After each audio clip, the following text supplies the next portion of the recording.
भाई आपने को संजय सिंह को पैसा दिया, तो कहा नो नेवर, ये ऑन रिकॉर्ड है कि नो नेवर, तो वो स्टेटमेंट का मान्यता नहीं है।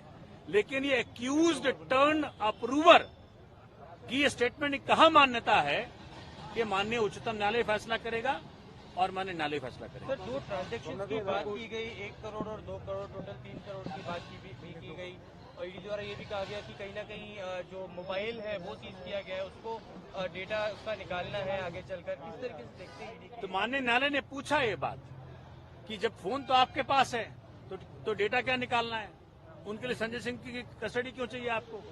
इसका जवाब नहीं। तो ये सभी बातें ऑन रिकॉर्ड हैं और वो कह रहे हैं कि भाई हमने सीडीआर लिया है। और मैं आपको बता दूं, सीडीआर एक मोबाइल टावर का होता है, उस मोबाइल टावर के इर्द गिर्द ही वो व्यक्ति होगा। तो संजय सिंह के घर के बगल में मनोज ये तिवारी का भी घर है, तो क्या तिवारी से मिलने गया था वो आदमी? तो ये तो सीबीआई बताएगी, ईडी बताएगी। तो आज ईडी के पास किसी भी सवाल का जवाब नहीं था।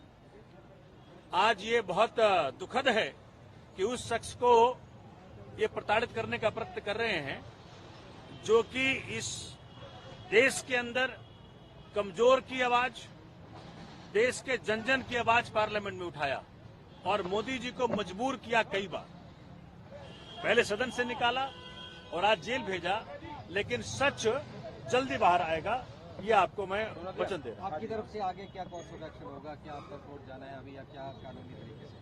अरे भाई ये पहले प्रूफ तो कर लें। इनके पास कोई सबूत नहीं है, धेले भर का सबूत नहीं है, एक पैसे का ट्रेल नहीं है, ये सब हवा हवाई है पूरा केस। ये इसीलिए किया जा रहा है क्योंकि एक व्यक्ति है इस देश के अंदर जिससे माननीय मोदी जी को डर लगता है, उसका नाम अरविंद केजरीवाल, और उसी का परिणाम है कि उनके साथियों को तंग किया जा रहा है। अन्य गिरफ्तारियां भी होंगी? अरविंद केजरीवाल ने कल कहा कि और भी गिरफ्तारियां हो सकती। भाई देखो, राजा साहब का मूड है, अब राजा साहब जो चाहे करें, लेकिन देश की डेमोक्रेसी, देश का प्रजातंत्र, देश का संविधान, देश का कोर्ट इस बात का फैसला करेगा कि सच हो और न्याय हो इस देश। कोर्ट क्या है, किसी कस्टडी के लिए आती है तो पीएमएलए कानून ऐसा है, उसमें कस्टडी मिल जाती है।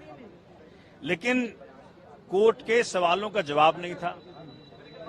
दिनेश अरोड़ा और अमित अरोड़ा के स्टेटमेंट्स को जिन्होंने आधार बनाया, ये दिनेश अरोड़ा, जो माननीय संजय सिंह जी ने भी कहा कोर्ट के अंदर, यही दिनेश अरोड़ा और यही अमित अरोड़ा ने कई बार स्टेटमेंट्स दिए हैं।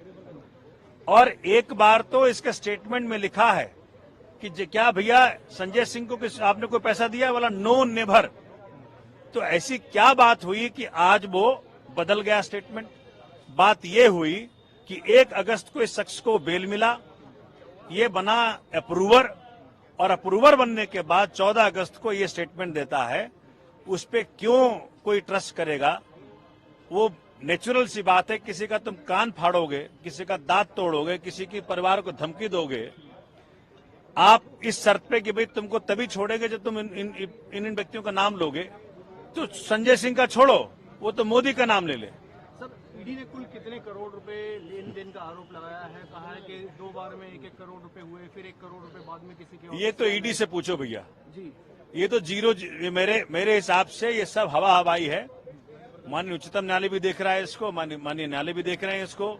हवा हवाई है, एक नए धेले की रिकवरी नहीं, एक नए धेले का ट्रेस नहीं, एक नए धेले का एविडेंस नहीं। तो कौन किसकी पैसा? ठीक है सर, जो बयान जो 27 मार्च को हो चुके थे, मार्च में हो गए थे कई लोगों के, उसके आधार पर कोई कार्रवाई नहीं की गई, रखा रहा। अब आकर कार्रवाई की गई, इस पे बचाव पक्ष का भी सवाल था, कोर्ट का भी सवाल था। उसके बारे में ईडी ने एक एक्सप्लेनेशन दिया कि भी उन्हें धमकी दी गई थी कि बहुत सारे इन्फ्लुएंसर लोग हैं, उनका क्या किसी का नाम ना ले। सर, ये क्या मामला है, किस वजह से ऐसा ईडी को कहना पड़ा? आपको लग रहा है कि इस देश में इन्फ्लुएंसर संजय सिंह और सोमनाथ भारती हो सकते हैं? इस देश में इन्फ्लुएंसर वो होगा जिसके हाथ में आज ईडी है, सीबीआई है, वो इन्फ्लुएंसर हैं। वो पावर लगा रहे हैं, जोर लगा रहे हैं कि तू इनका नाम ले, तू इनका नाम ले, तू इनका नाम ले। तो ईडी के सारे आर्गुमेंट्स ध्वस्त हैं। 5 दिन वेट करो, सब काम हो जाएगा।